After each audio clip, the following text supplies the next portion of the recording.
Channel అండి. భారతం చేతి వంటకి స్వాగతం. మీకు ఈరోజు ఫెయిర్గా ఉంటాయి ఫేస్ ప్యాక్ వచ్చేది చూపిస్తాను. కావాల్సిన పదార్థాలు చెప్తాను. బాదం పప్పు, కుంకుమ పువ్వు. బాదం పప్పు 2 అండి, కుంకుమ పువ్వు కొంచెం తేనె అండి, కొంచెం మిల్క్. ఇదిగోండి ఇలా చేయాలి. ఎలా అంటే ఈ సాన్లు అమ్ముతారు, లేకపోతే వేరే సాన్లు ఉంటాయి, అవి కానీ గొరుగులాగా ఉన్న రాయిలాగా అయినాను దాని మీద అయినాను వస్తుంది. ఇట్లా కొంచెం వరకు తేనె డ్రాప్ కొంచెం వేసుకున్నాం.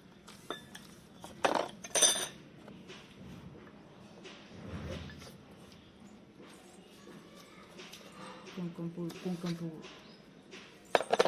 కొంచెం మిల్క్ తీసుకొని ఇంకొకటి కూడా యాడ్ చేస్తాను. చూడండి, ఇంకొంచెం హనీ వేసుకుందాం అండి, ఇంకొంచెం పాలు.